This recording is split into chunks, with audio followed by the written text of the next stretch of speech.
Today we're going to be discussing a lot of outer game business tactics because we have a YouTube subscriber of my channel that posted some very interesting things I wanted to share with you guys. Papa, awesome videos as previous ones. I like the little bit different direction and path you're going in RSD, and I like your guests as well.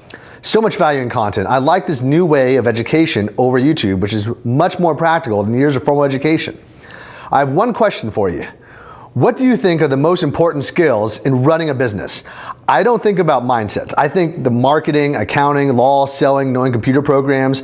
I know you've been in many courses, academic as well as specialty ones, but what do you think helps you the most? Do you think that some skills will give you competitive advantage? What are those skills that CEOs need the most? Thanks and be well. Let's get to it.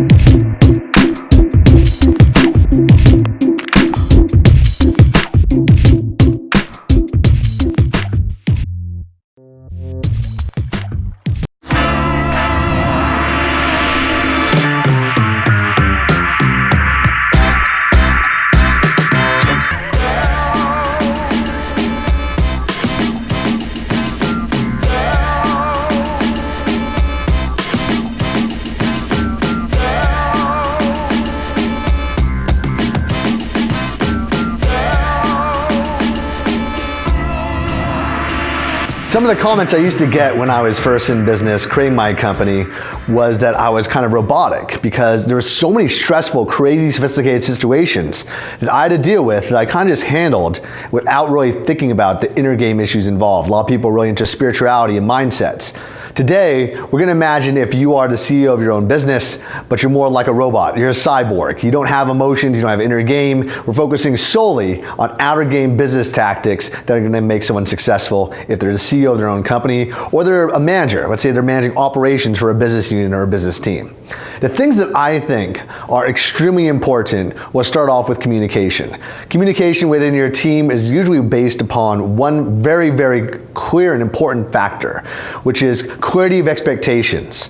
Making sure that everyone knows exactly what you're saying, what you mean, and that in the future, they know that you're not going to be changing your game plan in terms of what you will not expect from how they're going to treat you, how they're going to deal with you. Because when those mistakes happen, and they do happen all the time in communication, I'll make those mistakes as well as many members of my team that are dealing with me. Those communication issues are way more trouble than anything else you could deal with in business. I remember I learned this very, very, very early when I was in my early college career, and I took a class on interpersonal communications. And now those interpersonal communication skills create, I guess, things that are either clear expectations where you align your vision and mission, or what people would call social violations. This was a class that was meant for, say, socializing in college, trying to help people that were freshmen. But at the same time, I believe these are also the most important things that you need to have in terms of skills and the CEO needs to know in terms of business. That's why I think that studying of social dynamics, understanding how to relate, build rapport, and pick up, so much applies to the business world because it's those words that are remembered more than anything else, especially when those words are about somebody's future, their livelihood, and that's what business is usually about. Or if it's communicating with your customers, so they know what to expect, that they expect a certain high quality level. When they meet with you, they do business with you, you communicate that very, very clearly. The other thing I think is super important is the understanding of technology, IT systems. Ever since I was like 12 years old, I studied computer science classes. My father was a computer science professor when I was 12. I used to take his classes. And I used to study how infrastructure would work within IT systems because any single business on the planet, any single business team has to do with computers nowadays. Even if you're in, say, construction, you have modeling of engineering systems, but most of them will also, if they're even just a construction company for, say, buildings, or even if they're a restaurant or brick and mortar retail business, they'll all have at least websites. So if you're managing infrastructure, you need to understand how does your POS system work? How does it connect with the internet? How does it connect with your intranet internally? How do different routers and servers work? How do the information that you upload through FTP get to a website? How does your technology work with other software programs? Are certain software programs easy and open source, easy to understand? All these terms I'm throwing at you, you have to very clearly understand what they are. You also have to understand bandwidth. You have to understand experience. I know people that will understand very, very basic technology, and they'll just get somebody and they'll pay them a lot of money. They might pay them $4,500 a month to be an IT guy. Yet they'll get the IT guy all the trust without knowing how to do the stuff themselves. As a result, they might have a server and their websites go down because they have not enough bandwidth, and they grow. Companies grow. Maybe at this much traffic, it has the ability to stay up, and then at this much traffic, the website goes down. They don't understand managing loads. They don't understand content resolution or content management sources or things like that, or how to manage ticket systems. And all these little technological issues, every single company needs to know. And if you're the person that knows at least some of this stuff, you could be more presentable as a business asset to your company. I would say that technology is the highest paying job in terms of value per education today, especially if you know those software programs that are key to a business. I know for a fact that I'm willing to pay almost anything for the right technology and the right people to manage that technology. There will be times where people who manage technology, because they're so sought after, you might have to get them through external sources. And there'll be frustrations with people who are trying to get and share those resources with multiple companies. And sometimes I have to outsource some of my technology. I haven't always done it all internally. I started off doing it all internally, now I outsource some of it. And as a result, some of your core staff may be upset because it's not getting done as fast. See, the thing about technology, which is always interesting, is that everyone wants technology to be done faster, quicker, and better. And when they have so many different projects, they don't even understand how to build technology themselves. They always expect it to be done now, right now. And they always get frustrated when it's not done right away, which I think is amazing because technology is sophisticated stuff. And the fact that they don't understand how to build it themselves, they should definitely not be putting pressure. They should be more asking, how long would we expect it to take? The other thing is, people expect technology, since it's so key to business, should just get done. And people who are working technology just work around the clock all the time. Now, I'm trying to build more resources to help my team get technology on 7 days a week as opposed to just Monday through Friday. I used to have that, and I'm probably gonna have that in the future. But it's really important, especially on the weekends when you have server issues or websites go down, there's little files that happen, and all these little sophisticated things that sound kind of geeky and nerdy and people don't wanna learn. These are really basic building blocks for business today more than anything else. More than like the legal sophisticated issues that you have to deal with in lawsuits. Now, every single person who's in business will have to deal with some kind of lawsuits or litigation or arbitration or contracts of some kind. I'm studying law because we have to deal with a really sophisticated law nowadays. We have to deal with laws of legal assets, defamation issues, copyright protection, trademark issues, and violations of various rights internationally that we take for granted in America, like freedom of speech. Things like that, because a lot of people will be surprised. There's travel visas, there's business visas, there's tourist visas, all sorts of really sophisticated issues that we have to deal with all the time. And they sound like really simple things, but they require teams of people. Now, I try to get most of it done myself, just trying to understand it.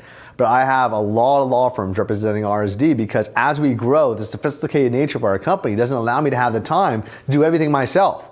That's why I would think that if you're a manager of a company or the CEO of a company, the biggest thing that you're gonna have to handle, especially as a startup and then even greater as somebody who has a larger company, is always gonna be the operations, the efficiency of operations, and the delegation of processes to other people.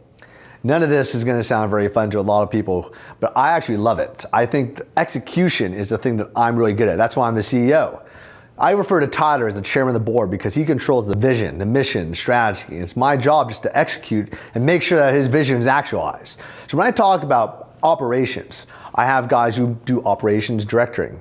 There may be managers of operations or different departments. I have a COO. However, I have to always check to make sure the people who are running operations, if they move people around, they redelegate and the company grows, they delegate positions, things don't fall through the cracks. And it's really challenging to do that. It's kind of like a game of musical chairs because as you hire people and people delegate some stuff to some people, there's other jobs and responsibilities that may disappear, especially if you terminate some people.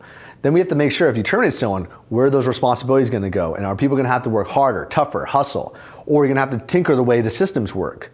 Or we're gonna have to make it so instead of having an internal travel team, we work with travel agents. And even if we have a travel agent system as opposed to internal travel, are we gonna have some internal people to manage that process? Are we gonna have people that are managing technology internally? And if so, what are the hours gonna be if we change the process and do some of that externally? There's a lot of bounds of like balls you have to juggle and move and make sure that all the balls stay in the air. That's the hugest challenge of being a businessman, trying to manage and micromanage the different acts. At the same time, being able to trust your team that you could delegate to other people. And the other issue that you're going to run into is that not only do you have to trust your team, the people that are working with these teams have to trust the team. And oftentimes, there's going to be personality conflicts where that's just going to be not happening. That's going to be impossible. And they still have to deal with it because these guys have special skills. Now, if I have to have people that I work with directly, I'm not going to work with people that I don't want to work with. If there's personality conflicts, they have a different vision, don't have the positive attitude that I see, I don't have to work with them because I have the advantage of being the CEO. Being the boss comes with that advantage. It also comes with the stress and responsibility of making sure you accept all the responsibilities for all the various people that are below you. Now, the biggest skill I think that allowed us as Real Social Dynamics to grow was the fact that Tyler and I had one immense, powerful skill, which is the ability to sell. We were able to get people from discussion boards and convince them to have lunch with us, get them on the phone, befriend them, develop a relationship, and convince them to buy a program that was never created before. No one had ever created these long programs on how to pick up girls, taking guys in field, hidden camera, undercover, and building these really innovative programs. And we created these programs, especially the fact that people were doing it during the daytime. We were taking guys during the shopping malls and doing it in the parks. We're doing it in college campuses. These are programs that were so esoteric that we had to explain them in very, very long sales copy. We understood marketing as well. We kept studying it, especially on the internet where marketing is really, really detailed. If you study digital marketing, I'm going to be interviewing in the future some of the best experts in digital marketing. I'll also be interviewing some of the best experts in terms of sales. Now, the one thing that we always had as a great skill set is we were able to relate to our customers, find out what they needed the most, create and package the product so it was the best thing they could possibly get, and then sell it to them and deliver it to them. Because sales isn't about trying to sell something to somebody that they, someone sell something they don't need to somebody who doesn't necessarily want it. It's about trying to find out what people want and selling it to them. That's why when people are building a niche or they're trying to find out how to get a company or how to create a company, the best way to do that is to look at discussion boards or interview people that are in a very, very large group, find ways to survey them and find out what people are asking for, what are they needing, and then create that product and service about those unanswered, unfulfilled needs and give it to them, fill their desires. I knew for a fact I could relate to our customers because the ability to understand pickup and the ability to relate to our customers, I had to have that deep down myself.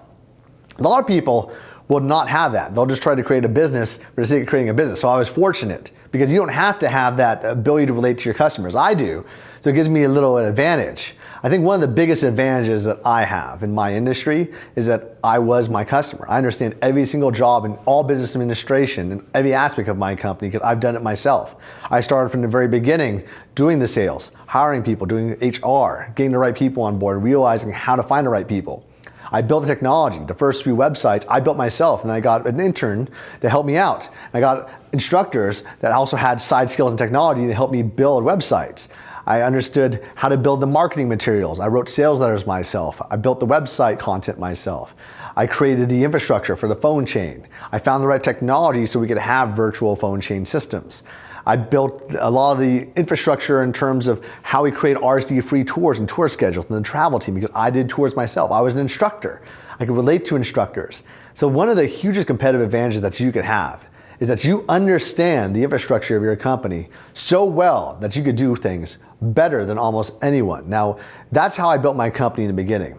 Now, I love having people that have more talent than me doing certain things in my company. I love how the RSC instructors, they're better at teaching pickup than I've ever been in terms of teaching pickup and hitting the field and doing amazing things. I have guys who are doing technology that I have no idea how they do it, but I understand the principles of the basic languages, the programming languages, how it works in infrastructure, but they could do it faster and better than me. I have guys who are amazing attorneys, and yeah, I've worked with law firms. I worked at one of the largest law firms in the country, and I did that even when I was in college. I did that for a very long time. Yet at the same time, my knowledge of legal work isn't as high as theirs. They're specialists in certain aspects of law. Now, I always try to educate myself in as much as I can about all the new trends in law and business, sales, marketing, etc., and try to always upgrade ourselves in technology, especially in camera work and video production.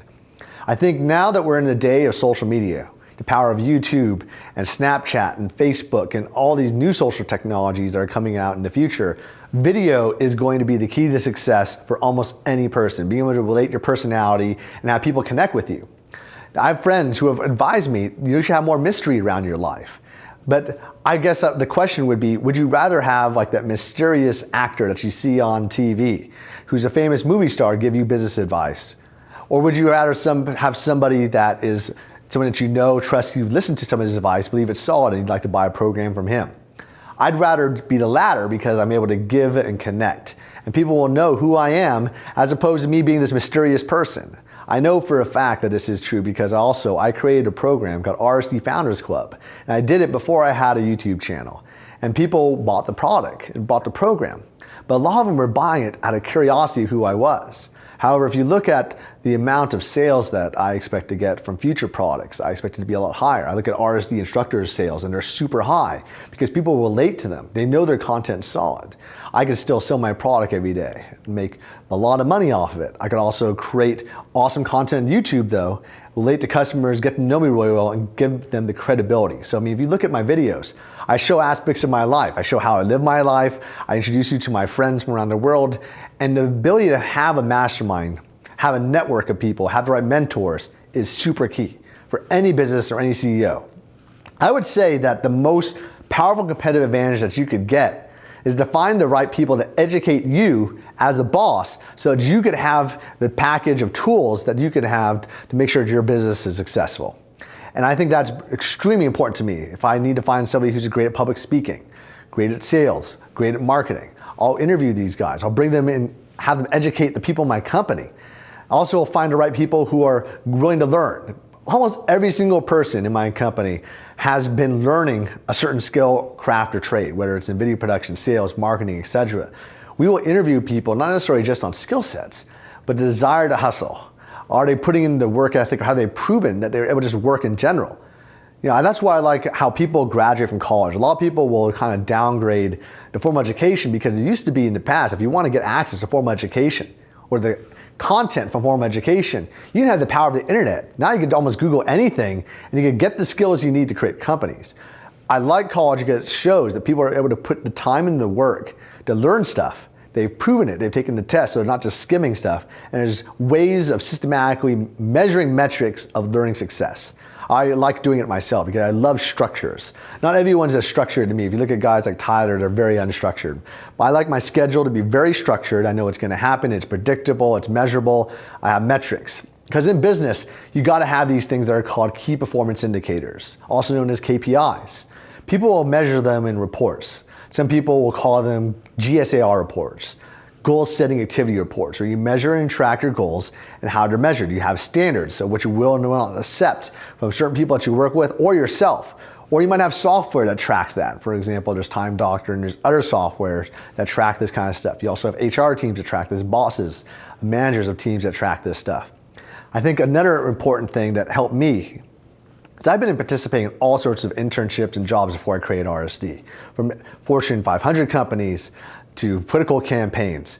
I learned pretty much every aspect of my business. That's why I appreciate what everyone does, whether they're a volunteer and they're trying to help us and just share all the crazy adventures, working in the weekend to live events and then learning through those experiences, learning from the staff, or they're doing it for college education, or they're actually on payroll.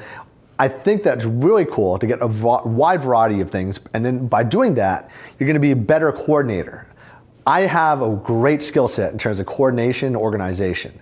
I organize teams really well. I put them together quick and fast, and I make sure things happen at a very quick pace. Sometimes it's too quick. That's why I'm always focused now on budgets. Every day, I'll look at various budgets. First thing I do at the beginning of the day, last thing I do at the end of the day, is I'll look at financial budgets and I'll measure things, because when you're in high growth, especially in a company that's successful like ours, there's high growth. Now I know that if you're in a startup, and people invested $1 million or $2 million or more in your company, you'll have even faster growth. And that makes it even more of a challenge, especially because a lot of people who have startups, maybe they weren't necessarily a hustler, building a company from the ground up and always staying in the black. Most of our career, RSD has been in the black, meaning it's been able to live off the funds we generated from customer sales.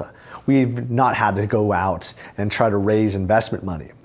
I've done it before to try to raise money for potential real estate investment I was thinking about getting, and I never followed through with it. I ended up not needing the money and just used my own money, and I used the resources I had within my friends and family to find really cool deals that allowed me to get a really good deal. So that's why I moved to Las Vegas. I got great deals in Las Vegas real estate. I always love trying to find the right deals as well.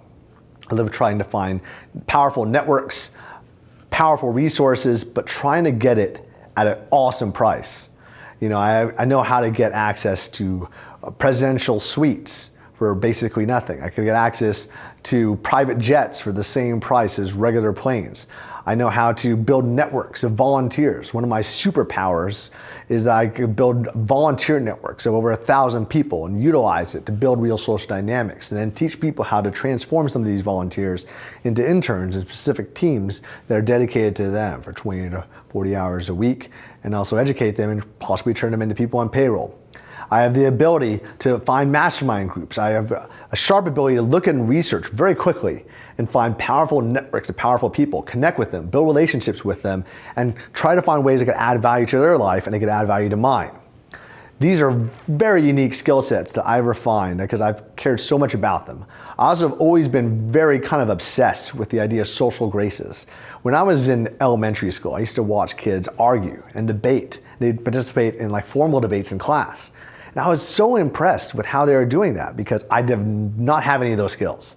I did not have the skills for pickup. I did not have skills for cold walk-up. I was more of an introverted guy playing video games. And I loved the eye-hand coordination of video games and the fantasy and creativeness of it because I have a very creative mind. But I loved the idea of learning, communication, pickup, real social dynamics because it allowed me to understand how to build multiple threads of conversations. Understanding how to build a conversation in a certain way, build it up, and have multiple loops of conversation. So instead of going deep on just one topic in conversation with somebody, I learned how to build a repertoire of multiple conversational threads that I can build off of and go back to at any time. That way you're not going to always have that downtime where you don't really know exactly what to say or when to say it or how to lead the conversation. Because being a good leader is a requirement. And one of the things about being a good leader is you have to lead the conversation in direction and know when to bounce out. You also have to know when to cut the people in your team out of a certain team and reallocate their resources and skill sets to another team. We do it all the time. I've taken guys that have worked in sales into operations or marketing. I've taken guys who worked in HR and brought them into technology or video camera work. You got to look at people and be willing to change things. That's why RSD is built on what I call interchangeable teams. It's not just unique for dating companies or pickup companies. It's something that I think has been useful and proven for all sorts of businesses around the world. I also have always had a big picture, that global picture. I believe that when you have that larger picture, a larger goal in a business plan, you write that out or you have it very clearly in your mind, you're able to more successfully accomplish the little goals.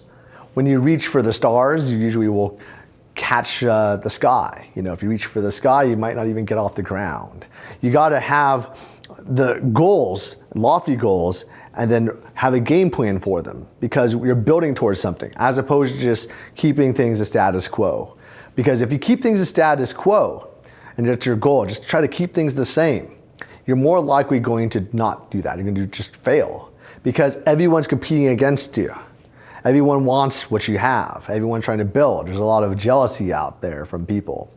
I know there's a lot of people jealous of me and what I've accomplished. And there's a lot of hate against RSD because of what we've accomplished. Yet at the same time, there's a lot more people that like us because we offer so much value. We're the better man.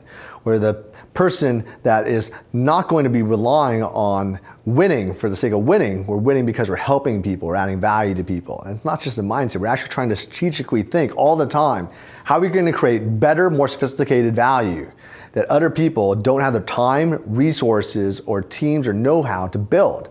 That's why we're creating RSD the way it is. And so much of it is based on field experience. Field experience is so king. One of the things I think is most important for a business to realize is to look at how things apply to the lives of the people that we're helping. So one of the questions I always ask people is 3 questions. First, how did you find out about Real Social Dynamics or whatever product they've purchased within Real Social Dynamics? That allows me to understand who they are, what kind of target demographic I'm chasing. It allows me to find out whether my marketing resources are working. The second thing is, what's your favorite lessons and things that you learned from us? That's super important to me. That's why I'm always asking for critiques on my YouTube channel, because I want to know what people want and care about so I can deliver more of that to them. And the third thing I always ask is, how is the stuff that you've learned from us or from me, how has it helped your life directly? And I want to know that so I could relate and understand, because when we are teaching, say, pickup or business, we're wanting to understand how it affects them directly so much, and we see those results, because that's the only way we're able to develop our content. There's a lot of people who create theories. Like, I know a lot of people will study the history of famous business people and they'll write business books about it. But it's very different being a businessman. There's so many people that teach business. They teach marketing, they teach sales, and their job is to teach people that end up teaching people that end up teaching people. And that's their goal, and it's not a real business. That's why I have a lot more respect for people who are not necessarily just authors, teachers, coaches. They've actually created something.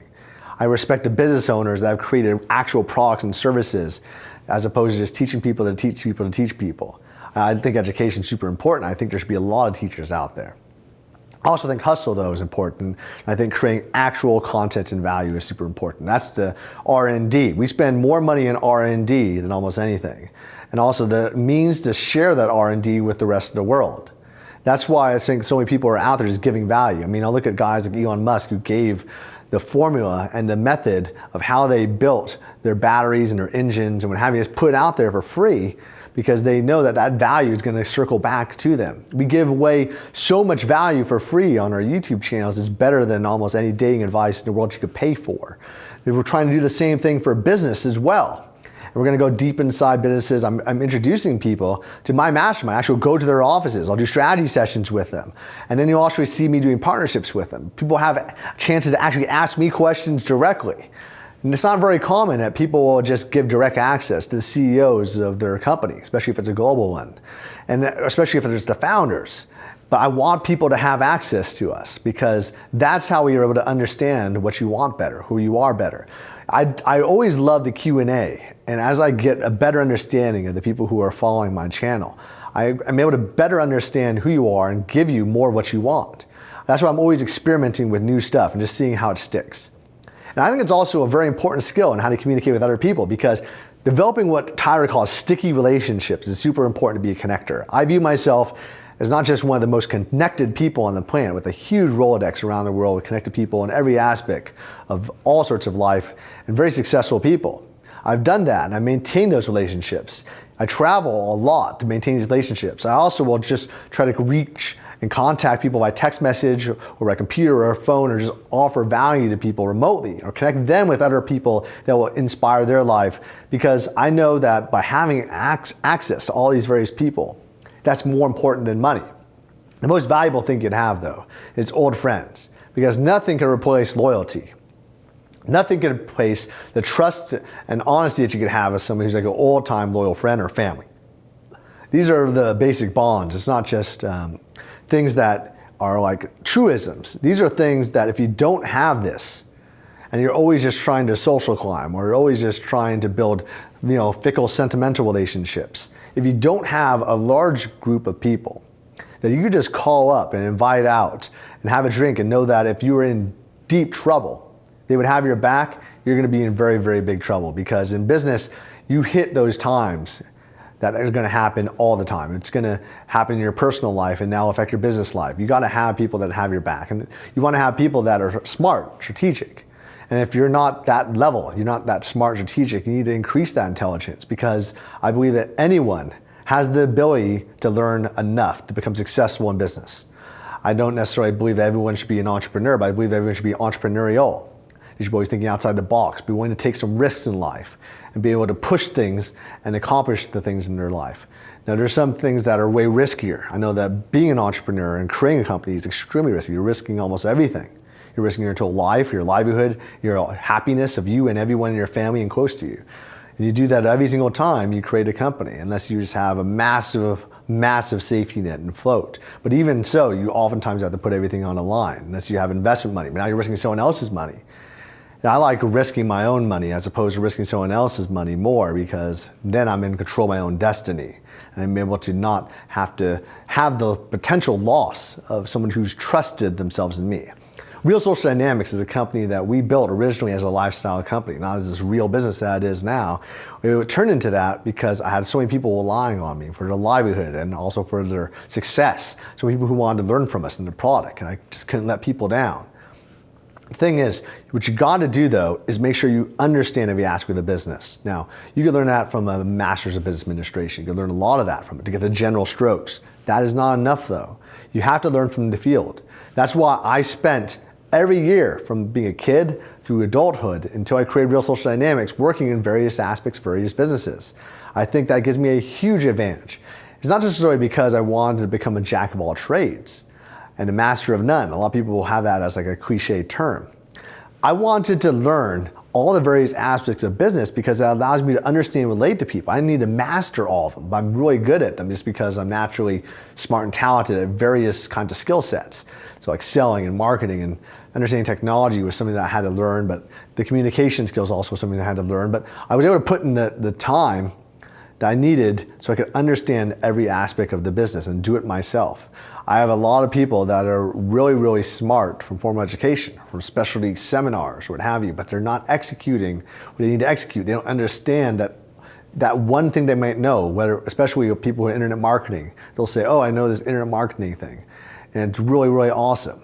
Give me like 10% of your company. But if that's something that everyone should do, then you could probably say the same thing. Like they always say, oh, if you make $1 more, then it's worthwhile. But you can say the same thing to HR. Well, if I just get you the right people, maybe you should give me 10% of your company because I got you the right people and you make $1 more. Or, hey, I'm doing your customer service. You're not doing it yourself. So I should give you 10% of your company. And a lot of people will just do that, just give cuts and cuts to their company and lose control of their company. I think it's really silly because every single person adds value, makes $1 more, or they shouldn't be working for your company at all. But what if you are a business owner? You got to control your company. You got to control every aspect of it. And all this equity stuff is not the right way. If you want to share profits by increasing people's wages, that's definitely a value. Especially as your companies grow, you're able to afford that. And if you're in a business team, you do the same thing, or give them more perks, or give them more fun toys, and make them have a more fun lifestyle. Because another thing that I think a lot of people forget is the currency of purpose. So people that will have a love for RSD. The currency that they get for working with RSD is the fact that they love being a part of RSD. They love the lifestyle, the freedom, to travel, to learn, to be a part of something really cool. And if you take that away, that's the same as taking away real money. I know for me, that's definitely true. If the job is not as fun, it's like I had my pay cut massively. And if I have to work with people that I don't like working with, or those people are giving me a hard time, it's like I got a huge pay cut. So you want to try to make the jobs that are in your company fun because it's not just about money. Business is not just about money. Relationships with powerful people is not about money. It's about value, that mutual value that you share with everyone else. You want to always offer value to society. You want to offer ways you can value yourself and improve that value for yourself so that you become worth more. Because your net worth is so attached to the value you're able to offer the world. I think that a lot of people forget that. I think also a lot of people just don't have that business acumen because they think that they're smarter than everyone else. Always be willing to learn. Seek the truth from those who are all seeking the truth and always learning as well. And run from those who just claim they found it. I have so many friends that have created failed companies again and again and again and again. And they always think they know so much because they've studied business. They've been in business for a very long time. Maybe they've worked many, many jobs, but they've never studied it formally. That's why I value formal education and specialty courses so much, because there's always new stuff to learn. And you have people whose sole job is to study and innovate all the things that you can learn. Professors, you can learn so much from them. And also strategic gurus, you can learn a lot from them because all they do is study this stuff. They're not necessarily the people you want to actually do the job for you. They might lack some field experience. Some of them don't. Some of them have that field experience. But just learning the new things out there all the time is so important. If I was to take the knowledge I had when we created RSD in 2002 and look at what I know now, and I was trying to use the skills that I had in 2002 today, I would very quickly go out of business. I would not know what I'm doing because I had to learn how to build a company to make it the size it is now and how to manage that.